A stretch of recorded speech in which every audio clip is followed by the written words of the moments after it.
here at the Faculty of Information and someone who I've both gotten the opportunity to learn from and work with. So as co-founder of the Identity, Privacy and Security Institute and coordinator of the Information Policy and Research Program, those are lots of I's and P's, Andrew's work has frequently addressed privacy and surveillance implications of the technologies that surround us, and often through public and participatory scholarship. He has drawn on his participatory design and community informatics sensibilities to open up technical and policy conversations in new registers and with those not always included. This has included projects like Surveillance Rights, a crowdsourcing app and toolkit about video surveillance and accountability in Canada, IXMaps, or IX Maps, an internet mapping tool powered by voluntary contributions, as well as a searchable database to help trace how data travels through the internet, and Seeing Through the Cloud, the name given to sort of like this teach-in, report, and resource that covered outsourcing of e-communication services, in particular email, by Canadian institutions and universities. I'm excited for Andrew's talk today because it offers a critical look at the Smart City initiative that couldn't be more timely. Given the news that the much anticipated Sidewalk Toronto Master Innovation Development Plan, that's another mouthful, MIDP, is a few months late after already have been pushed back from the fall. What better use of this time we have left before that report than revisiting what we know or don't about Sidewalk's proposed digital infrastructures and having a discussion about whether those serve a vision of Toronto's waterfront for the benefit of Torontonians. Please join me in welcoming Professor Clement. Okay, well, thank you. Well, thank you for coming, and thank you, Dawn, for that lovely introduction, and actually all the work that you've done on several research projects. You were by far the best organized person on those research teams, including myself, and I'm eternally grateful that you brought us through some very interesting times. So I am very pleased to be able to speak to you, as Dawn said, at this sort of rather interesting juncture as the long-awaited Master Innovation Development Plan is pending. It's due to come out in this spring, probably June or something like that. And there's lots of questions about that project. It's been controversial from the very beginning. It is also incredibly ambitious. It opens up a whole array of questions and issues that I think deserve a lot of attention. And for that, I'm very grateful for this, for this project, because it puts onto the table of a sort of public discussion many issues that otherwise don't get talked about in a kind of an ongoing way. I'm also delighted to be here back in my own old faculty. When I came here about 30 years ago, the world was rather different, but this room in particular I have fond memories of, because this was where we began a series of workshops with the support of what was called then Industry Canada to develop a universal access policy around the Information Highway, as it was called. So that was the time of the Information Highway Advisory Council, and there was a very full, well, I wouldn't say totally full, but there was a very serious discussion about what Canada should do in terms of policies about dealing with the imminent arrival of the internet and the web. So this was in 1994, 95, and we were thinking about the universal access to what was going to be fundamental infrastructure for our everyday lives, and we wanted to ensure that it was inclusive. 25 years later, we have a proposal that extends that kind of ubiquity and that universality in a way that I think is very interesting, but also problematic, and calls for the kind of serious public discussion and debate about our options, what's at stake, that this Sidewalk Labs proposal has opened up for us. So I'm delighted to see so many people here interested in this. I cheekily borrowed from Mark Antony's speech about on the funeral of Caesar to call you to you know, here, I'm not going to try to bury Sidewalk Labs, its plans, nor to praise them, but rather, as I was saying, to open up a public discussion. And I have a particular vantage point here in doing so as a member of an advisory panel to Waterfront Toronto. Waterfront Toronto is the quasi-governmental body that oversees the revitalization of Toronto waterfront and is the sort of the partner with Sidewalk Labs in creating the Keysight project. So this panel was created a year ago. I joined, I gladly accepted the invitation to help a public body try to find the public interest and pursue the public interest in the face of what is, saying, a very ambitious, problematic, but also very, well, in some ways, protean proposal that addresses so many aspects of urban living and the digital realm at the same time. So I was very glad to do that. By mandate, by law, virtually, the panel conducts all of its affairs in open, except for a few exceptions, but it is conducted as transparently as possible, and I will try to do that myself here. I see at least one member of the panel in the audience, and so at least Mark will keep me honest about that. Mark is a former chair of Waterfront Toronto, so he has a long history of helping Toronto figure out what to do in the waterfront from the public point of view. I should also say a few things about my own sort of what the I guess the ideological background that I bring to this.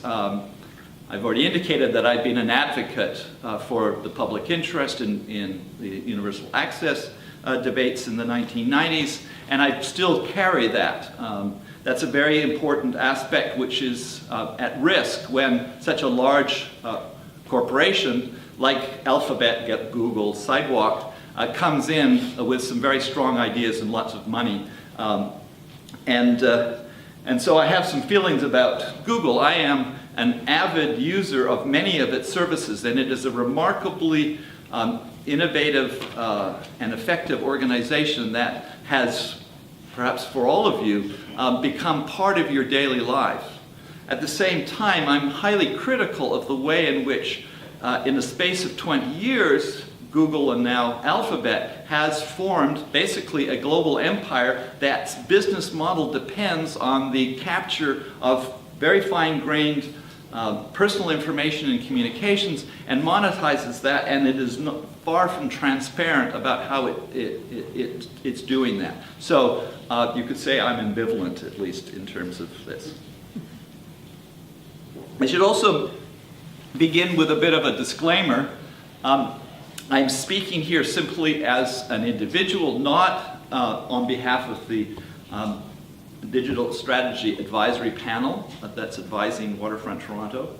I'm only going to be presenting material that is already in the public domain through presentations at the meetings of the panel, and that Sidewalk Labs is still working on its plan, and it's changing. It has changed, and certainly we expect it will change. And so anything I say today about what they're doing may change in the future, so you should please keep that in mind.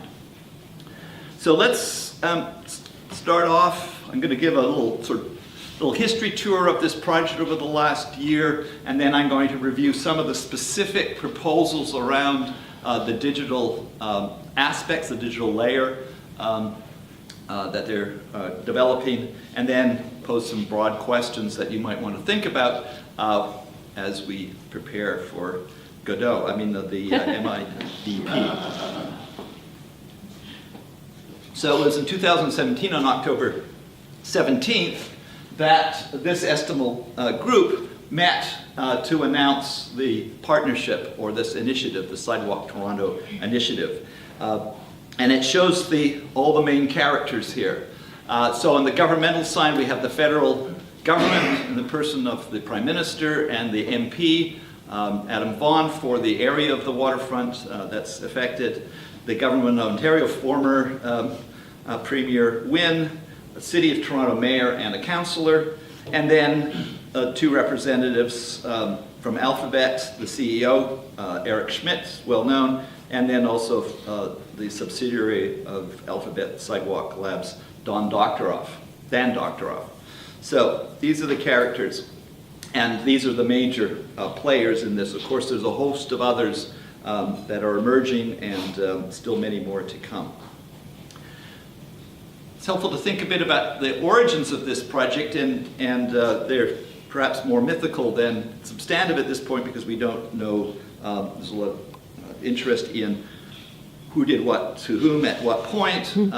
But from Waterfront Toronto's point of view, in their original request for proposal in March of 2017, the idea was to find what they call an innovation and funding partner who will develop that area of the waterfront principally oriented to questions of climate change and environmental sustainability. They were not asking for a so-called smart city project. The mention of digital technologies is almost absent from the request for proposal, and the only mention really of government's policy is in the sentence that I quote here. It's in relation to the growth of an urban innovation cluster, mentioning privacy and data sharing. Those two topics become incredibly important and controversial in the public discourse. And I think Waterfront Toronto was not expecting, and perhaps Sidewalk wasn't either, that that's what would become the major focus. But in taking this on this project, they've started what has got worldwide attention. Many of the media articles are picked up by UK and the US papers and so on. So this project has become a sort of a showcase already for the debates around digital urban technologies. The genesis from the Google Alphabet side, and perhaps whimsically from Eric Schmidt, perhaps with the tongue-in-cheek a bit, reports that Google's founders, Sergey Brin and Larry Page, were excited thinking about all the things you could do if someone would just give us a city and put us in charge. And then, oh my God, we've been selected, now it's our turn. And I think there's an element of truth in this, in the sense of the kind of ambition, hubris you might say, that comes from that side. This project is full of promise, and the Prime Minister articulated some of the central ones from a sort of Canadian point of view, that this project would enable Toronto, or this sort of innovation district, a pending innovation district in Toronto, to be a kind of world leader in experimenting with new technologies for smarter, greener, and more inclusive cities. On the Sidewalk Labs side, the tagline that gets repeated most often is that they were going to build a neighborhood, quote, from the internet up. It's a bit of a remarkable idea, but they certainly figured the internet and the digital layer as foundational to all that they were going to do. And that would consist of a network of sensors throughout all aspects of the public and quasi-public and private spaces within this neighborhood. And remarkably, and I think in some ways to their credit, although they have other motives for this, they planned on a one-year planning process. It's now extended considerably, but that's hardly surprising. But unlike most other smart city initiatives, if you can use that rather ambiguous term, which are done incrementally and where there is not basically an open discussion and invitation to participate in the development process, Alphabet at Sidewalk has brought on a year of public discussion. And we should take advantage of that because it's rare, and the decisions and the directions that are going to be set by this project are going to be very consequential for Toronto as well as around the world, given what I said about how much attention it's getting. So here's the site, Keysight. It's 12 acres. It's very close to the downtown core. It's prime urban real estate that has waiting to be developed. And this is unusual in North America, the size of the area in Toronto that is up for grabs. It's so close to the core. So it's estimated, on the order of several $1 billion worth of real estate alone. Here's another view of it. Now, when Sidewalk published its vision in response to the RFP, its winning proposal, it published quite a number of quite attractive, I would say almost seductive, artist renderings of what life, street life particularly, would be like in the Quayside area. And so here's one, but I'm looking at it from a sort of a digital governance, surveillance, privacy, computer scientist by background.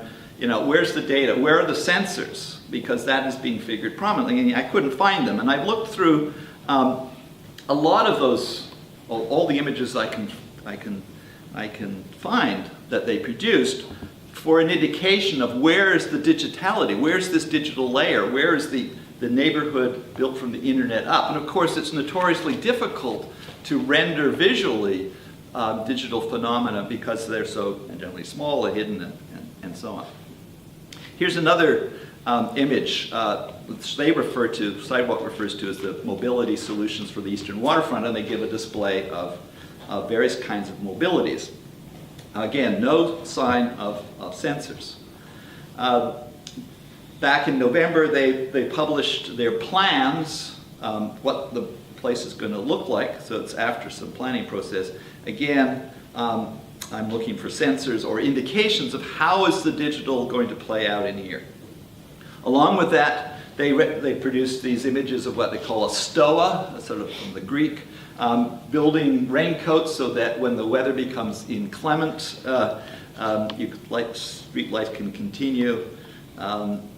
Amid this interesting mix of self-driving cars running around on pavements with dogs and bicycles and so on. I'm sure what could go wrong with that.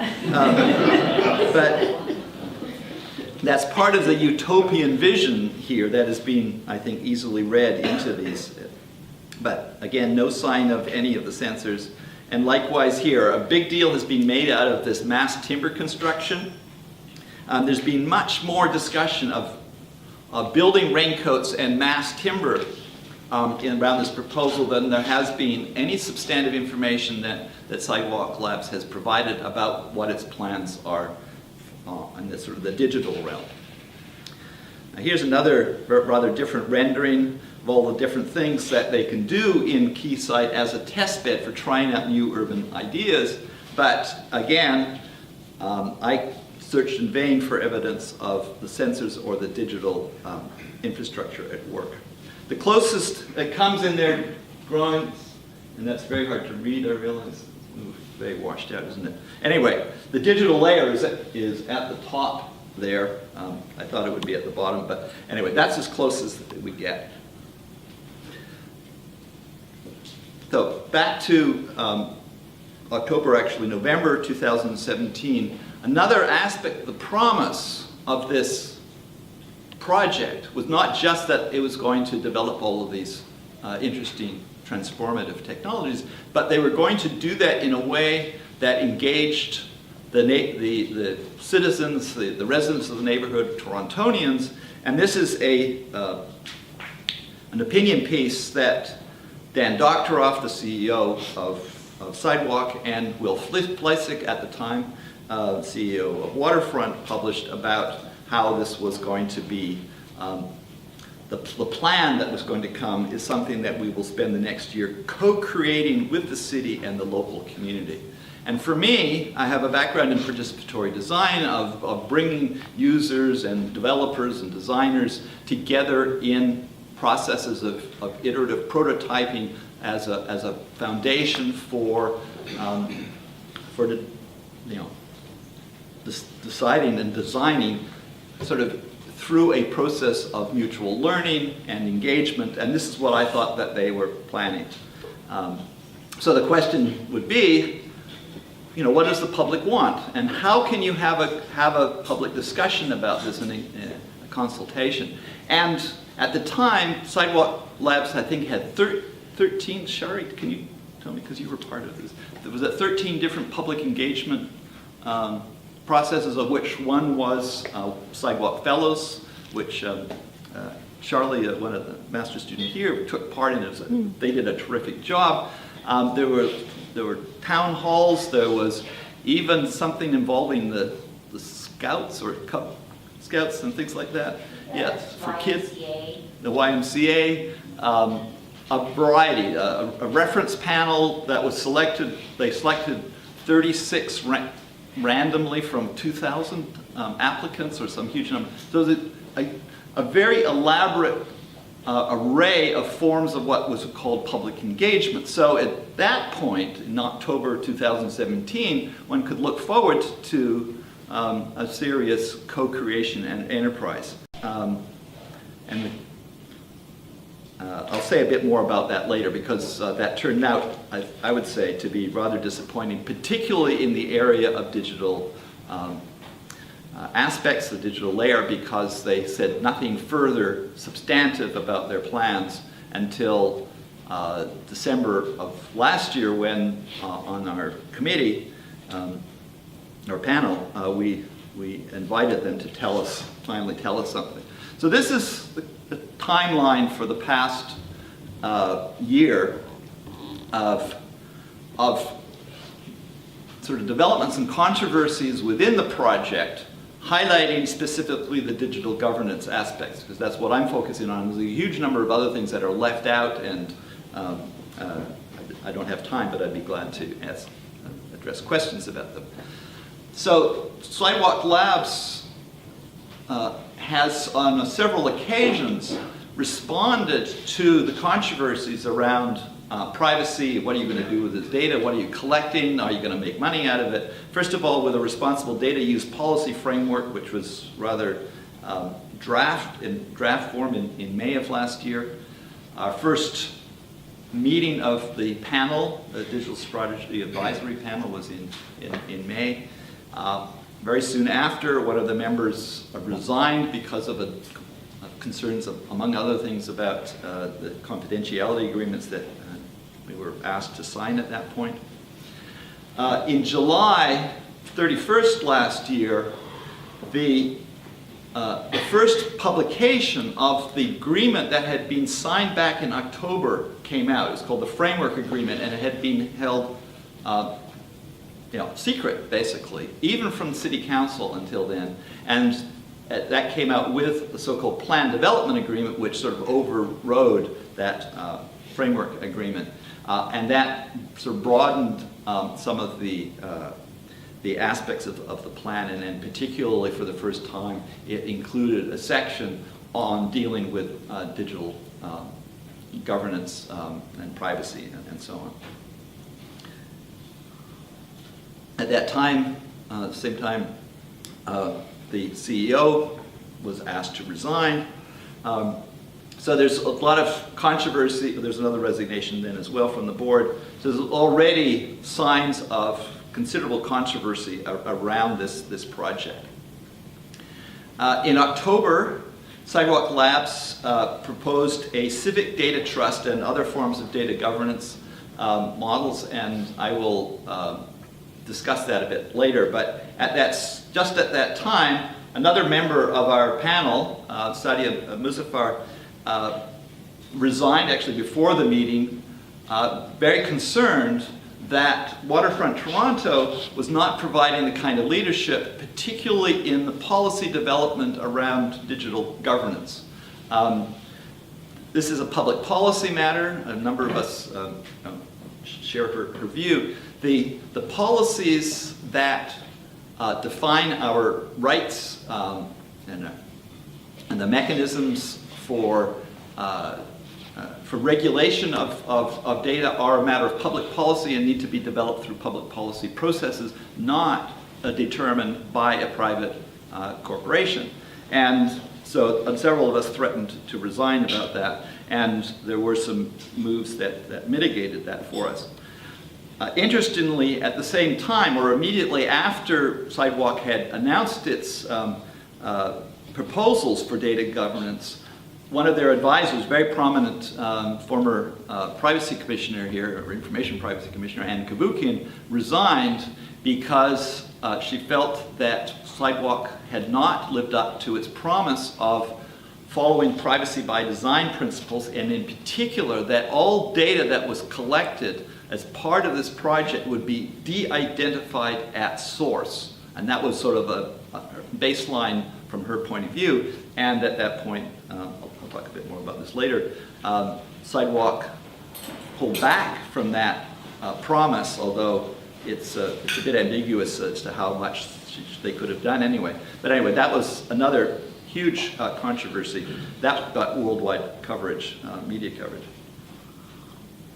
Then in November, the Auditor General for the province of Ontario published a report on their audit of Waterfront Toronto, and it covered many different aspects. The point that I want to make here is that they drew attention, the Auditor General drew attention to the fact that there, in her view, there was not a public policy framework for developing the kind of intensive data collection, these sensor networks that this project implied, that it was being done largely in a public policy vacuum. She didn't use those words, but that, and that's still an open question. As I mentioned, in December, Sidewalk Labs, for the first time in that year, began to make public its specific plans around the digital layer, and that was through a series of presentations to our panel going through December, January, and February, and I will in a moment talk about those specific ones and raise the questions that I think we should be asking about that. In March, Joe Kresiak, City Councillor, called for and got passed through City Council the requirement for the city to develop a digital policy framework, presumably so that at least the city aspects of this project would have such a policy framework. We'll see how that's going. I don't know the details. And then this month, the Canadian Civil Liberties Association took Waterfront Toronto and all the governments to court for a judicial opinion on whether the initiative was even constitutional and legal, and I'll come back to that. So that sort of brings us up to the present day. There's as we've said several times, the Master Innovation Development Plan is due imminently. We don't have a date for that, but that is then going to, within a week, Waterfront Toronto is going to make that document public, and there's going to begin a public consultation period, after which Sidewalk Labs will get a chance to revise that and resubmit sort of an improved one, and then there will be another round of public consultation and a formal evaluation process leading into the board of the Waterfront Toronto making decisions about what to accept or not, and it's going to be a sort of a granular kind of process because it might not be it's not an all or nothing thing. And I hope I've rendered that properly. Is that, I'm looking. Okay, good. I got a thumbs up on that from someone from Waterfront Toronto. How are we doing? Okay. I wanted to include this just because I love this graphic so much. This is from the Globe and Mail back in October and last year, and it accompanied an opinion piece by Jim Basley. But if you want to take a break and think of a question, I'm going to plug my power supply in because I...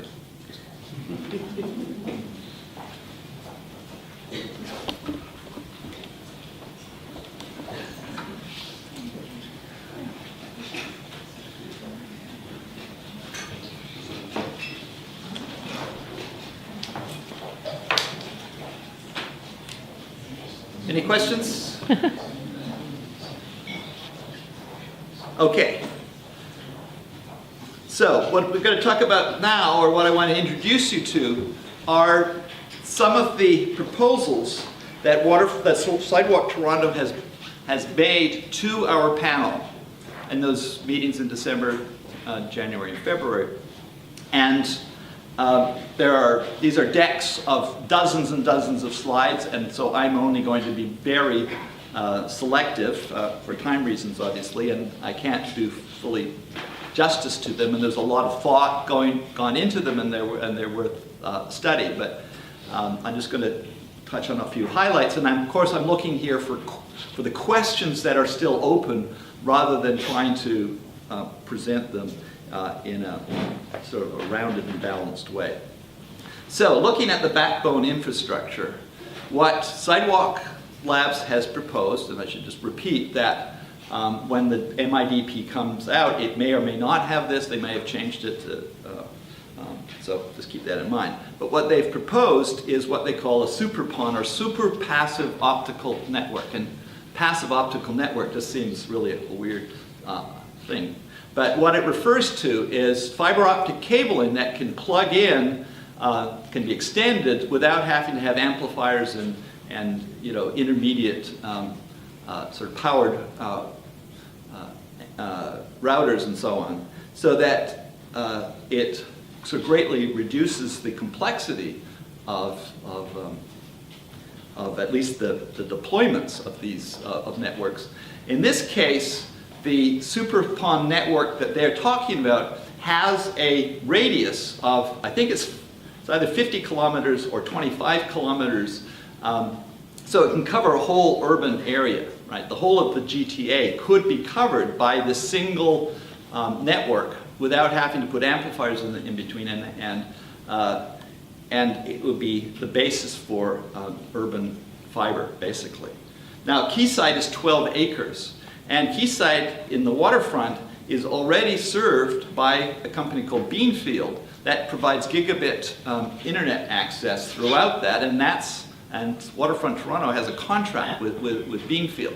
So my first question is, what advantage is this super-PON going to provide to the prospective residents and businesses within Keysight? If they've already got gigabit internet access by default, this sure looks like Alphabet wants to field trial a technology that is going to be used elsewhere. And Google Fiber has about 20 cities in the US. They don't have any in Canada, but it certainly raises some questions. So, who benefits from this? Is this for Toronto, or is this for Google or Alphabet to deploy network infrastructure elsewhere? So it's very hard to see where there's a public interest case that can be made here. Then there are a whole set of questions about which have not been addressed yet in Sidewalk's proposal. I haven't seen them, where they talk about who's going to own this infrastructure, who is going to pay for it once, or keep it maintained once it's over, how is it going to be sustained.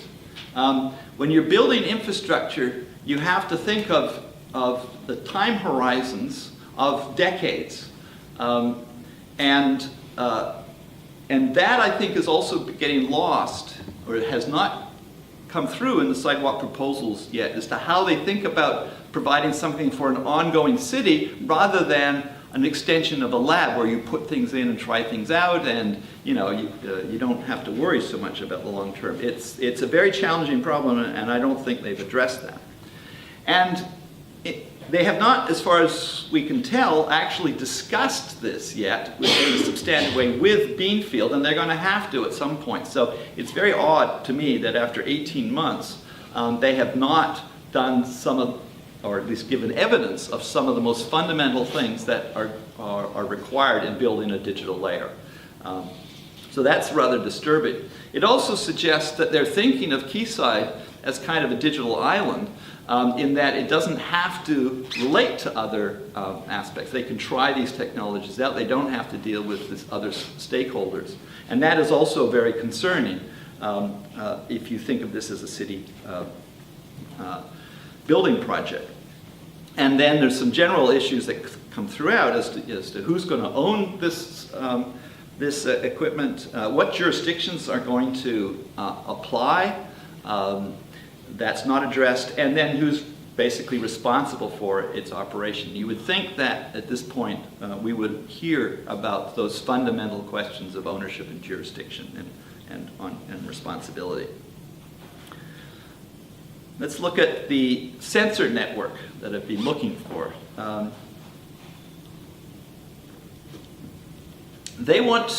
Sidewalk proposes to install sensor mounts like on poles throughout the Quayside or the wider eastern waterfront if they get that mandate, and to be able to basically have a sort of plug and play approach to installing sensors or street lights or the other kinds of things that go that you hang off poles.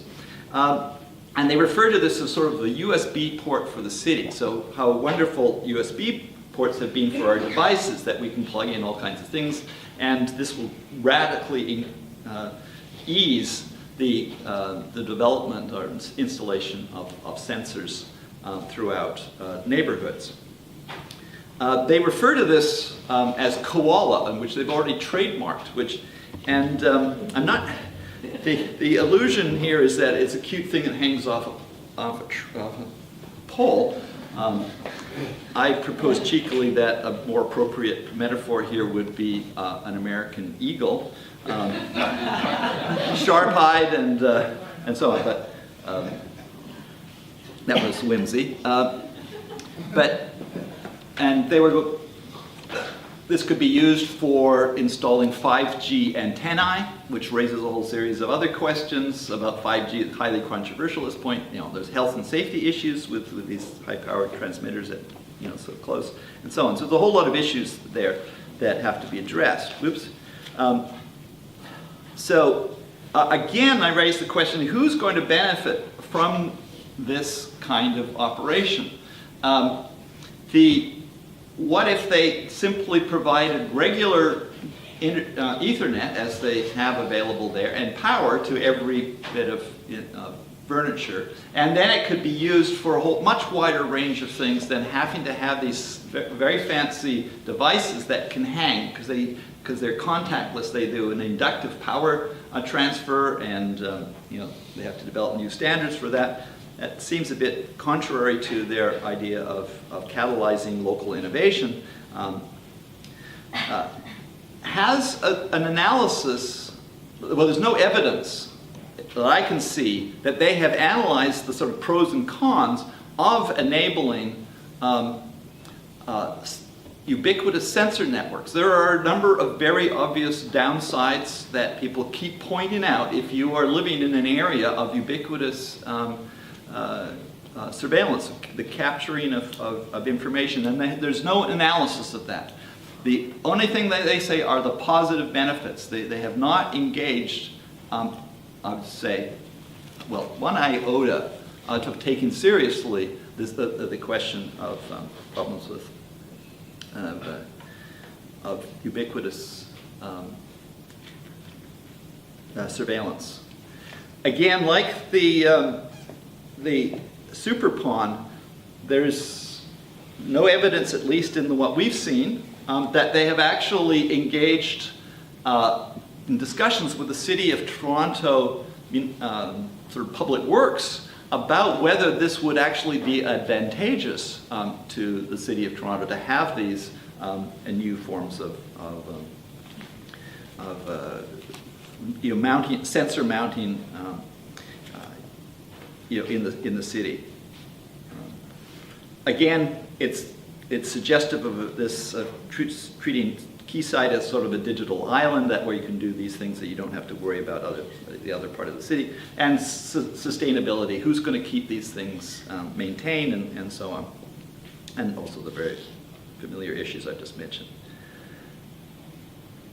I showed this image back earlier, and I want to return to this because this is where you would, in this image, is where you would see these mounts. The koalas, if you wish.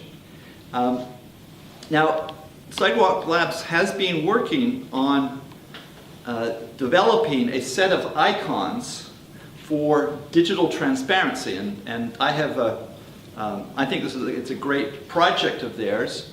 I've done some work, and Dawn referred obliquely to it earlier around signage for video surveillance. And they've developed these set of icons through a very participatory, iterative prototyping exercise. So I thought that was great. Why didn't they apply that to their planning more generally? But anyway, they've come up with a series of icons for representing the capture of images, voices, electronic radiation, transmissions from your cell phones or Wi-Fi and so on, a video and a number of other things. And they distinguish them left and right here between whether that information from that sensor is de-identified or whether it is identifiable, so you can identify images. And most current cameras and sensors are not de-identified now, and so they are making quite significant technical developments in de-identifying information at source, and to that I give them credit. Well, I did, apply those icons to this image, this is what I come up with. And now, I hope you can see that. It looks a bit washed out from here. But basically, I've plastered identifiable waves or electromagnetic signals from all over this place because I expect that most people carry one of these things. Now, does anybody here not have a smartphone on them at this point? One, okay. Okay, so maybe you've read this recently, but if you have an Android phone like I do, then it is regularly reporting your location to Google headquarters, even if you've turned off your location setting. If you go into locations and settings, what that means, what you've just done at that point is you've indicated that the apps that depend on location don't have access to that data. But it does not turn off the transmission of that location information back to Google. That's if you have an Android phone. If you have an iOS device, if you are running Google Maps, then Google Maps is doing that same thing for you. So on that basis, I would say that our cities are already saturated with sensors because we carry them around on us all the time. And at the very least, they are surveilling or capturing information about our location moment to moment. And that doesn't appear anywhere that I can find in Sidewalk Labs materials to date. And I think this is just a huge and problematic lacunae, or it's the elephant in the room, and that is not being addressed. So that's what I tried to represent here, that our street scenes are already heavily laden with sensors, and that Google in particular is capturing that information and monetizing it. And doing wonderful things with it too. And that's how when on Google Maps you get congestion data and how long, whether it's stopped and what's the best route, that's a very good public use of that location data. But they don't tell you about that. And I've talked to people in Google Earth Engine to try and find out what they're doing and what data they're capturing and what they do with that data. And at this point, they have not been public about that. So that doesn't speak well for Sidewalk Labs in this case. So if Sidewalk Labs has a good explanation for that, I would love to hear about it. So my question is, what about the external data sources? Or external data generators that we're carrying them around with us. That's going to far exceed in volumes of data than the sensor networks that they're installing. And again, questions of ownership. So they've also proposed some mobility management systems. This is for finding parking spaces. But again, there's no indication of outside information entering the system where we know that Google has access to that. And in particular, there's a program called Replica that Sidewalk Labs developed to create synthetic traffic models for cities. And they've sold that to a number of other cities. And they were going to consider that for Toronto, but then they withdrew that. And that's because I believe, and I don't know, and speculation, that Replica gets the data from your Android and your Google Maps. And that would open up a huge can of worms if it was discussed. And I hope we will discuss it. Just a clarification, Andrew, it actually gets it from data brokers. Data brokers, but... Who are getting it from the phone companies. From the phone companies. And that doesn't make it better. I'm just, I'm just saying it's different. Okay, well, thank you, Mark. But then what is Google doing with... Why is the traffic delay congestion data that we all have on, if we have Google Maps, that comes from Google, I believe, from Android phones? You don't know. Okay. No, the only piece of data I can give you is what Replica was getting its information. Oh, okay, fair enough. And that's a good point to know. But anyway, so I'm speculating as to what, well, yeah, as you say, it doesn't solve the problem, and maybe it opens the can of worms anyway. Yep. So that's from your telephone companies, from the telecoms. Okay. So I better move along quickly here. So building energy management systems. These are sensors in your apartments or homes, thermostats, lights, I'm trying to read closely here, window shades, electrochromic glass, if it has a sensor, and so on. And again, what about other data sources? These are closed systems according to their diagrams. Google is, I sort of mixed them up. Sidewalk Labs is proposing open data standards, which in some ways is very good, and they argue that helps prevent vendor lock-in. But as a colleague of ours on the panel, Curtis McBride points out, even if Sidewalk turns all of its information over in an open format, in open repositories, it is going to be in a far better position to take advantage of that information than much smaller organizations and that don't have access to the other kinds of information that they can draw on. So that's a question, I think. I'm going to go back to what Sidewalk presented it last October, talk about, first of all, de-identification. De-identification, as I indicated earlier, is kind of a fundamental, foundational step that Sidewalk promises to apply for all of it, the data that is collected, at least from the sensors that it installs. It doesn't say anything about de-identification of the devices that we carry with us. I have several questions about that. There's lots of reasons to believe that de-identification is very difficult to do technically. It cannot simply be done at source because re-identification becomes possible if you can combine data sets from different sources that have been de-identified but together in aggregate allow for re-identification. Location data is extremely difficult to de-identify if you are recording trajectories, because a regular pattern between a residential area and an office area, say, allows for identification of who it is that lives in one place that works in that office. So that technically is extremely difficult.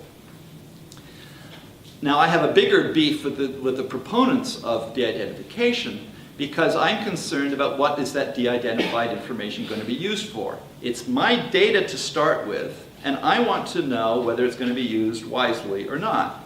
I'm fine having my location data be used to, if other things being well taken care of, it's going to be used for measuring congestion for traffic.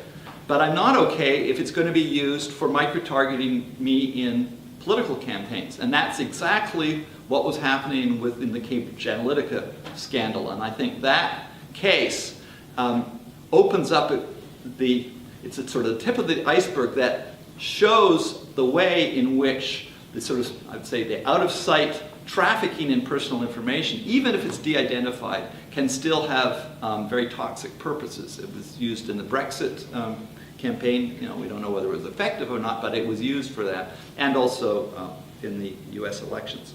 So for me, if you want to de-identify my information, you have to ask permission, because I want to know what it is you're going to use the de-identified information for. And so I think it's still, de-identifying doesn't get you a get out of jail free card in terms of privacy protection, as there's been appears that Sidewalk is actually using it for. Sidewalk also has developed a category called urban data. And they've built their whole proposals of data governance around urban data, which they basically define as data that's being collected in public and quasi-public spaces, and even in apartments that you don't own. And that is, that's what it says here, private space is not controlled by those who occupy them. That's urban data. Now they apply their principles of de-identification and so on, and they do not include in their data governance proposals data from other sources, the transactional data and the data that I was talking about earlier. This has just come up last week, actually, in response to the CCLA challenge. CCLA is saying that there's a duty to develop a digital data governance policy to address the capture, collection, control, management, ownership, risks, exploitation, and residency of the data collected at Keysight. Sidewalk Labs, in the person of Karthana Rang, strongly disagrees and indicates, and I'm quoting here, you might be able to read it, Sidewalk Labs is strongly committed to the protection and privacy of urban data.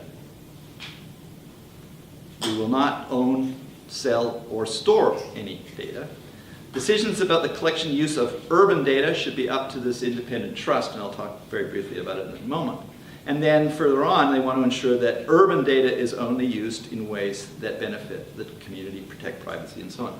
Why are they talking only about urban data, which is this sort of new category that is unfamiliar to privacy scholars anyway?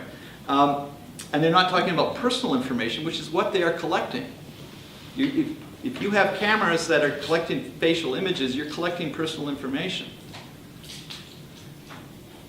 So that's another, I think, a big unanswered question for me in terms of Sidewalk's proposals. Another area of concern is data localization.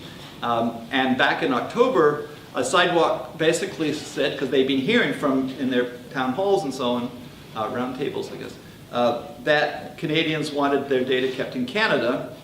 And they said, well, we don't really think we want to do that. Since then, they have begun to change their opinion about this. But it still remains to be seen in the MIDP what their position is going to be and whether they're going to guarantee, at least by default and unless there are compelling reasons to do otherwise, the storage, the processing, and the routing of information that's collected in Keysight that stays in Canada. And then they've proposed this idea of a civic data trust, which I think is a terrific idea, because there is a huge area of that current privacy legislation does not cover in terms of being able to properly, say, manage personal information in ways that protect individual rights and also enables the use of where there's a good case, with use of that information for other public interest purposes, such as traffic management. And a data trust that brings fiduciary responsibilities on the trustees to ensure that they're protecting the interests of the beneficiaries and so on. So it's a potentially powerful model, but it's very complicated, and a lot has to be done on that. Oops, I went backwards. But my biggest question is, why is Sidewalk Labs devoting so much of its attention to the development of data governance principles, it's largely principles, when that is not properly their role? They should be telling us, I believe, what sort of data they're generating, what they want to do with it, forms of technical protection, the identification, that's fine. But coming up with they can put on the table the idea of a digital data trust, but that civic data trust, that is something that I think we need to be developing. And the Mars group, I don't know if there's anybody from Mars here. Oh, great. Okay, I see you guys. They're working on elaborating this idea of a civic data digital trust, and it's a very promising, interesting, complicated thing. But that's not properly something that Waterfront, that Sidewalk should be doing. And also, I would suggest that it should not be a civic data trust just on the data, on urban data, the sort of narrow, specialized collection of data, but rather of, I would prefer the term digital trust, that addresses all of the sort of digital assets that are in play. So the algorithms that process that data, because there's very consequential decisions and categorizations that are made with those algorithmic software processes. And also the physical infrastructure, the underlying networking, that also needs some degree of regulation and oversight. And in some of the Sidewalk proposals, they are saying, for instance, that it would be the trust that would determine where those sensor mounts would go and what is an approved sensor, and to have the authority to take a sensor down if they're not abiding by the responsible data use policies and so on. And I share that view, and so I think there's a real promise there, but it's going to be a huge amount of work. And my concern is that the work on developing a robust data governance mechanism, whether it's a trust, because the trust alone isn't going to be enough, but figuring out the various jurisdictions, the civic, the city, the province, the federal, who owns the data, where it's coming from, that's very complicated. That's going to take quite a while. That's going to take, in my view, years. And that needs to be in place before we can accept Waterfront Toronto, Sidewalk Labs' proposals. So I'm coming to the end here. So this is a collection of all of the questions that I've asked so far, and I suggest that you might think about those when the proposal comes out. And then there's a whole lot more questions, bigger questions that don't come directly from their proposals. But what is Sidewalk's business model? They've recently claimed that they're not going to make money off the data, that they're not going to sell it. But for a proposal coming from Alphabet that is from proposed neighborhood built from the internet up, it's hardly credible that they're not going to see that their business interests lie in monetizing the gushers of information that it's going to produce. I'm also struck by how little attention in the proposal so far Sidewalk is paying to other really interesting developments in Canada around smart city development. There's a smart city challenge that Infrastructure Canada has currently had big competition for. The announcements are coming out next month. I think, $100 million worth of grants and so on. There's a lot of work being done in that. No reference that I could see. If anybody wants to contradict me, please do. And also there's some interesting work being done by Open North on an open smart city model that has a very different sort of view of urban life than is reflected in the Sidewalk Labs. I've harped on about the need for public policy on digital governance. That should be done before we make significant commitments to the Waterfront, to the Sidewalk Labs proposal. And ultimately, it's a question of what are our visions for a digitally enhanced cities. Certainly, there's going to be plenty of ways in which digital media networks can assist and add to urban life, but this proposal comes in with that as the answer first, and there are much more fundamental questions about how cities work that need to be thought of, and then you can think about where digitality can play a part. And I think it's particularly significant that Toronto is the city of Jane Jacobs, perhaps the most famous urbanologist, who points to the value of local dense networks of people living and working together as a source of social and economic value. And that approach to thinking about cities, I'd say, is not well reflected here. And then finally, back to this public consultation and this co-creation, we have a brief, expected to be 2 months period of public consultation on their proposal, with many things other than what I've talked about here that have not yet been shared widely in public. That's hardly a co-creation process.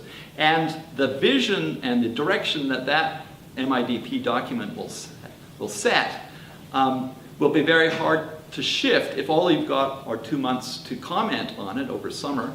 And then Sidewalk is going to have an opportunity to revise that and submit again.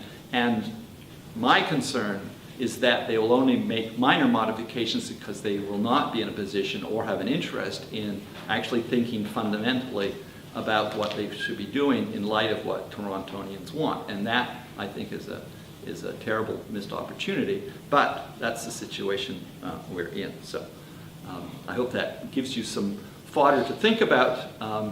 Obviously, I've got some concerns, but this is still, I think, a very interesting and important process, and I hope that through the discussions that we have in Toronto around a digital future for our cities can inform our own decisions and also provide some assistance to others who are grappling with this around the world. So thank you very much, and I welcome your questions and discussion.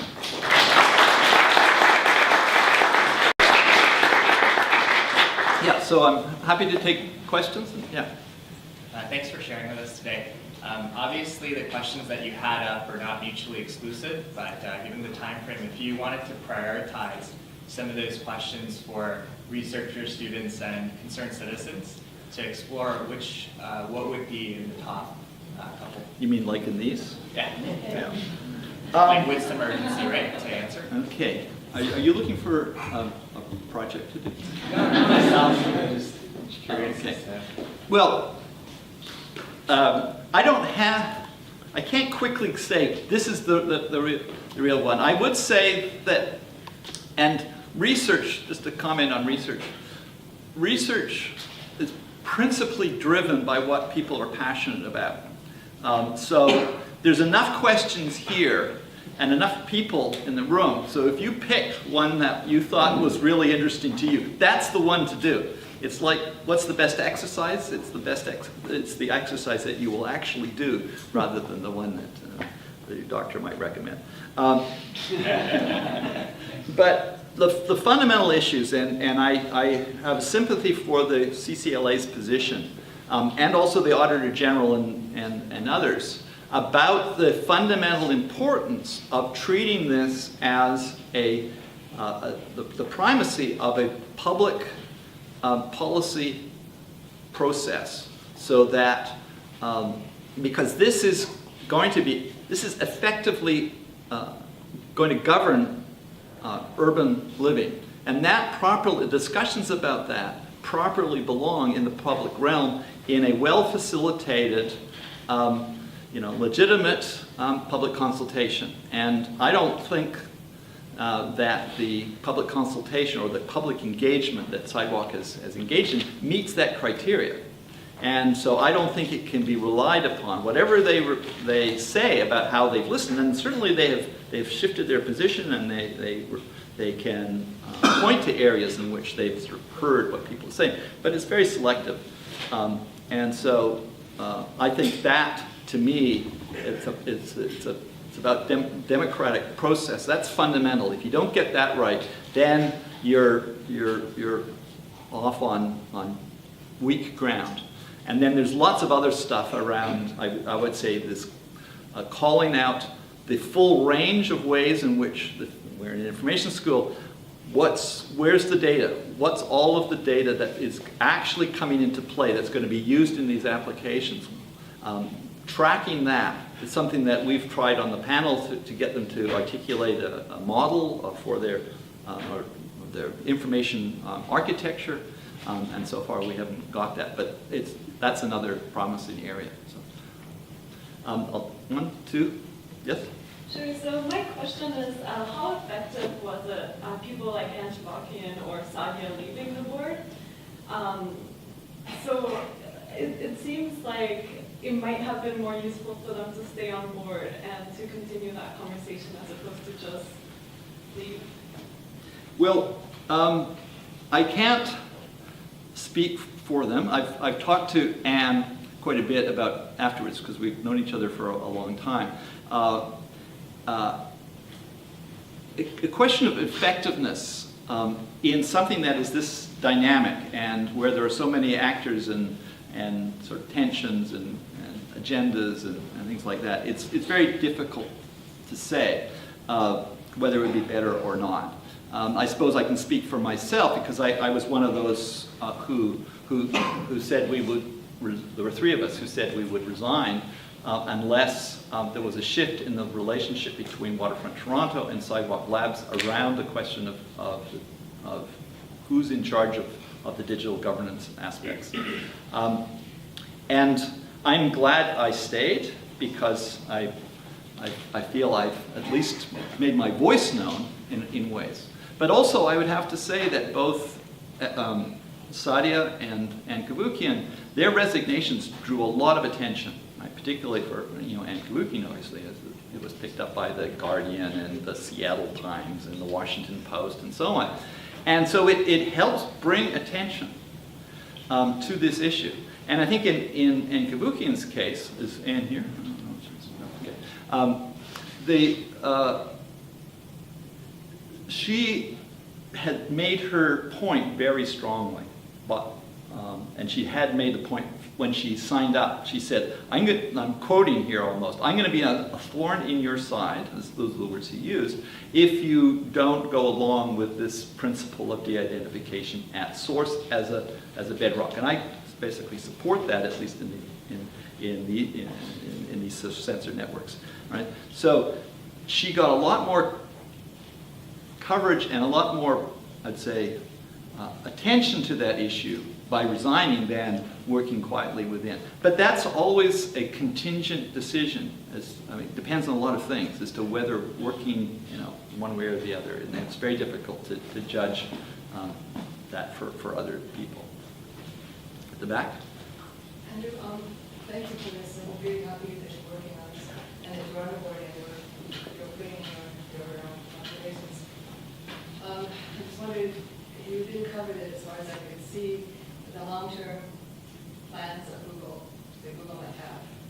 In a recent interview, I think Dr. Ross said something about how Google has a lot of capital and it's patient capital, and they have tons of money, and they can bring infrastructure building and transportation building and all that stuff.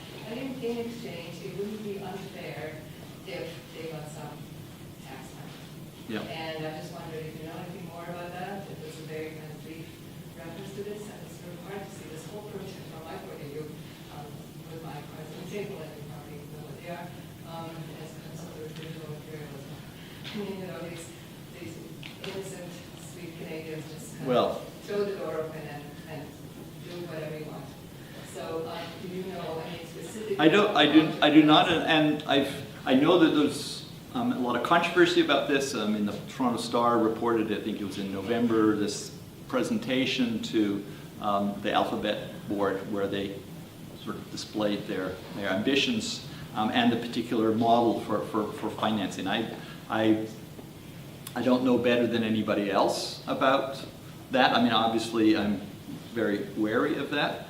I know a fair amount about Google's long-term, infrastructural trajectory because I had a PhD student who studied that, John Stevenson, so that's how I know about it. So I would say that they do have, very long-term, as you say, patient capital, and they have now a worldwide, a global network of remarkable capacity. So there's lots of things that they could do. And some people suggested, and I can see there's a basis for this, that sort of moving into sort of physical space and into cities is, they can see as an extension of their formidable networking capabilities. So, but beyond that, I don't know anything specific. I think we should know more about that. This is a gift horse that we should definitely look closely in the mouth, and I think we should get a better sense of what are the business models that are at play by Alphabet before we sign up for anything that's going to commit us in the long term. I've got, yeah. Yeah, I just wanted to add a comment to that, if I may, Andrew. I don't know more than what was in the leaked document either that's been published that subsequently was posted by Sidewalk. But what they're proposing is a form of what's called tax increment financing, which has been a quite common financial tool within the U.S. for financing urban infrastructure, where you take a particular geographic area and based on the incremental tax dollars that come out of there, the cities issue a bond that in fact is paid back out of those incremental tax dollars. So what they're proposing, at least what was proposed in the leaked document, we'll see what comes out in the business plan, was that in fact Sidewalk would provide that financing, or Alphabet would provide that financing, the tax increment financing for infrastructure, specifically transit infrastructure within that area. Whether that survives into the business plan, we'll see. Just an interesting little note about that. Sidewalk Labs headquarters is in the Hudson Yards in New York City, which is this huge $25 billion development. And the major development capital in that is Oxford Properties, which is part of OMERS, the Ontario Municipal Employees Services. Retirements, yes. It's their pension plan. It's their pension plan. But my understanding is that they are not allowed to make similar investments within Canada about that. Is that right? Anyway, so it's an interesting sort of coincidence, shall we say. But finding the capital to develop cities is becoming, in my view, increasingly more difficult because of the erosion to the tax base. And so that's, I think, partly why companies that have large amounts of money can now play a role that was unusual. They didn't used to be able to play, and that puts city governments in more of a question of creating partnerships where the question of the public interest becomes harder to determine. There was another question over here. Yes. Yeah, thank you so much for your presentation. I actually have two quick questions, hopefully. Let's see if the answers are quick. Yeah. The first one is, given that there is no governmental digital strategy, how much would the proposed project need to be scaled back in order to, I guess, satisfy your concerns? And the second question is, which scale of government do you think should be the one setting the digital strategy? Is it a municipal issue? Is it a provincial, federal? Well, I'm tempted to say, in answer to the last one, it's going to have to be all three. In Canada, personal information collected as part of commercial enterprises or operations is covered under the Personal Information Protection Electronic Documents Act, PIPEDA, which is a federal matter. The main partner or the main federal government player in this project and in Waterfront, and correct me if I'm wrong, Mark, is Infrastructure Canada. Then most of the information that's being collected would be city, which is covered by provincial legislation, FIPA, or MFIPA, the municipal version of that.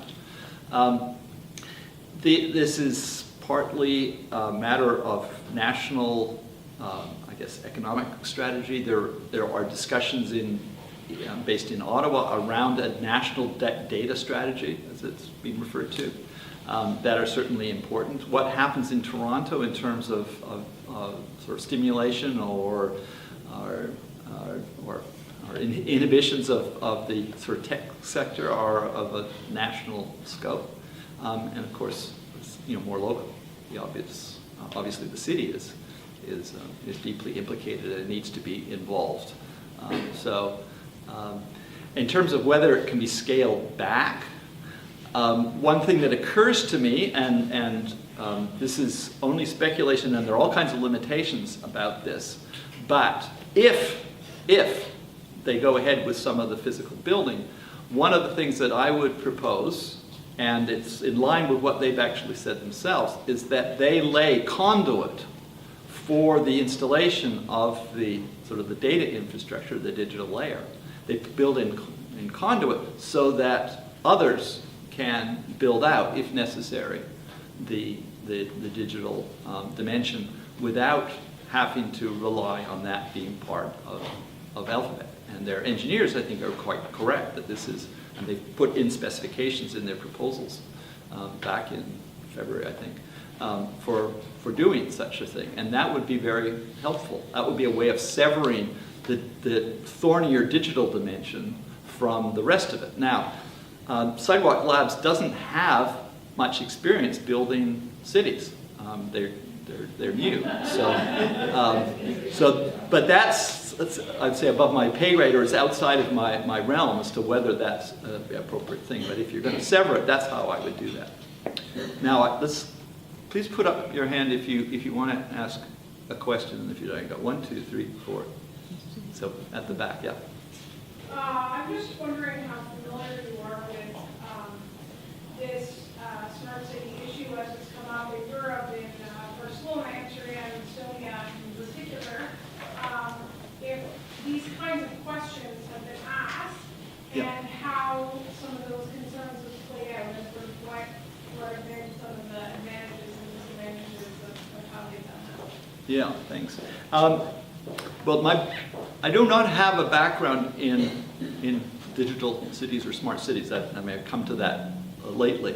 But I know that Barcelona is one of the leading examples where they have taken a very different approach to questions of data governance and also public consultation. And while Sidewalk Labs refers to Barcelona and the way in which they've created a kind of a data trust, like, well, I think it's called Decode, I think it's what it's called. So there are other models, but they do not draw upon the politics that were crucial to those developments, both in terms of, in Barcelona particularly, but also in Estonia, which has an incredible sort of digital infrastructure for many aspects of governments and government services. But the context there is very different than it is here. And I think we can learn from that, but we also have to recognize that there are some important differences. I mean, I would take Barcelona as a better example than Estonia, but they haven't yet shown that they've engaged substantively with those. Nor has Sidewalk yet sort of done, I would say, a measured comparison of the various smart city proposals and ideas, and done a kind of an assessment of what is appropriate in what circumstances. So I'm missing that. So I'm aware that it's 2:30, And so what I would, if you need to leave, please do. But I think there were 3 questions pending, and I would ask that you ask those questions together, and then I'll see if I can answer them all together. Yeah. Hi. Hi. So what I've noticed is that there's an overall lack of digital and data literacy here in Toronto and overall. So unless you're a subject matter expert, it's hard to engage in this conversation and even make an informed decision. Just like even if you're going to public office. Sure. So what role do you think Waterfront Toronto has in priming the public around digital literacy? That Waterfront Toronto has? Yeah. Do you think Waterfront Toronto is the onus on Waterfront Toronto or Sidewalk? Yeah. Okay, I'll keep that question in mind and remind me if I don't quite answer it. Yeah. What's your, as you I'm sure know, the new consults that are going to be run by the public are now going to be run by the same person who did the Waterfront Toronto consults. I'm You wondering, mean the sidewalk consults? well, at the Block Sidewalk meeting last week, it was announced that Nicole Swearheim is going to be running, I guess, Waterfront Toronto is going to be running, it's Nicole who's running the consults from now on, not Sidewalk, but she's also did the other consults. I'm wondering if The that's... sidewalk consults. Yeah. Civic Labs. Civic She did the Civic So Labs. then what's the difference? I don't, She does Civic Labs. so you did the Civic Labs, So, right? and you Okay. had mentioned what your thoughts are on public consult, and I have another question that's quite different. Yeah. Okay. And you may be aware, do you go into the autonomous vehicles area? Is that at all an area of knowledge of yours? I know something about it. My partner knows quite a bit more about it. Okay. But Because the Solution Labs from, have you seen the very important report from the Solutions Lab at Mars about autonomous vehicles? It was paid for by Sidewalk Labs, so Yeah. I think there's that big possibility of where they're making money is on privatizing public transit via. Well, that is another huge area, and those lovely artist renderings, all the vehicles in there, except for the transit vehicles, look remarkably like the Google, is it? Waymo. Waymo. Yeah. It's a little humpy thing. And so there's definitely, to my mind, strong linkages between, I wasn't going to answer questions until I heard them all, but between this proposal, in Keysight, and an agenda for making the world safer for autonomous vehicles. Yes? I had a simple question. With the artist renderings that are available, first, why was there a desire to make a smart city or a smart area? And then what is the benefit for the people? Because the artist renderings didn't show that they were doing anything different than if they were anywhere else. You know, like fixing bicycles and walking your dog and things like that? They didn't show that they were like getting something amazing of being No. in this area. So I just want to know. You can say that's a simple question. Okay, I'll answer them in reverse order. And my guess, there's a couple things about those images. One is that artists render, I mean, in general, they are not familiar with digital phenomena. They were probably not asked specifically, show all the great things that digitality can do. My guess is that Sidewalk Labs does not actually want to draw attention to the specificities of what digital sensing would actually look like, because that would attract controversy. Now, maybe I'm being too skeptical here, but I think that's part of it, and it's just very hard to do. So I don't necessarily imply a nefarious intent, but if we're going to examine this closely, we have to challenge those images, because they're clearly marketing images that show, it's a utopian version of them, of the city, and there's a long history of I would say incomplete, at least, or failed utopian projects, so those images play such an important role. Every newspaper or every media article takes one of those images. And I think that, unfortunately, frames a public debate in ways that do not get at the hard issues. Right? In terms of the public consultations coming up, I'm not sure that there's I don't live in Toronto. I should confess this. I lived here for 30 years, but now I'm retired to the West Coast.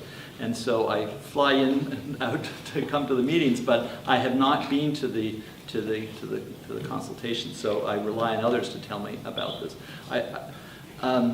I would look very closely at what are the processes that are being involved in, used in the public consultations.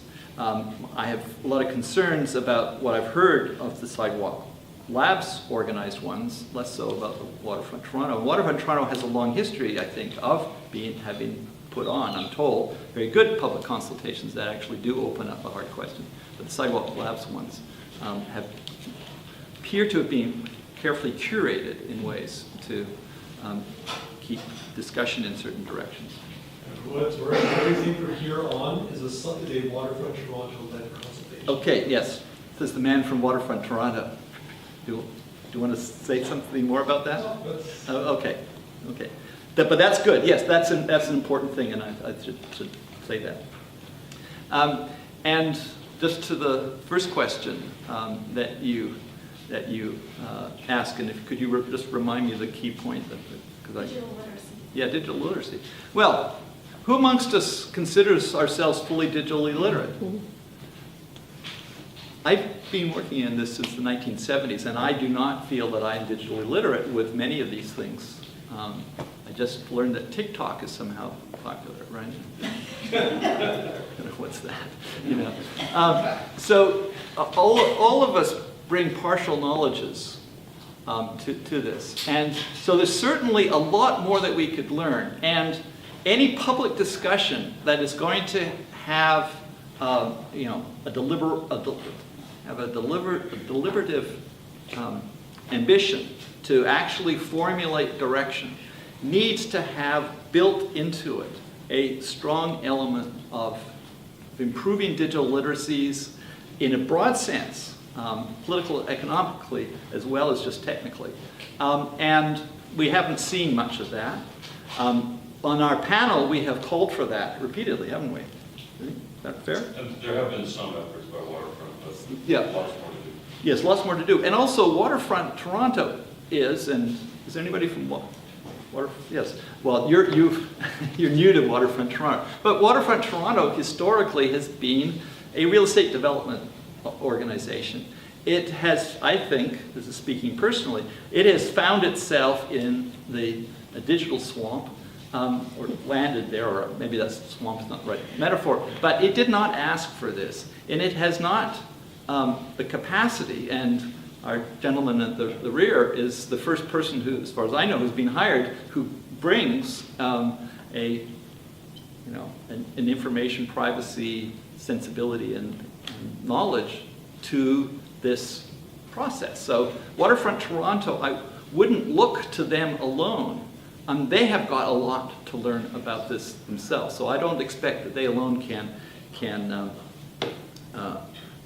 actually lead in digital literacy. But I agree with you that it is of fundamental importance.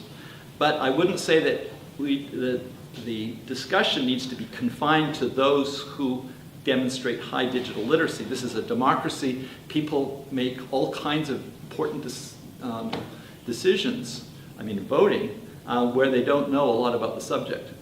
And what we do is we do the best we can in order to provide an informed deliberation, and that's our job.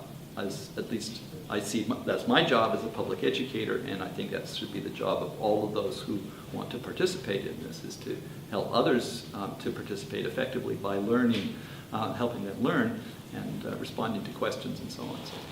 But I've taken up more time than you probably had budgeted for this, so I'd be glad to talk to people afterwards, but thank you very much for your attention.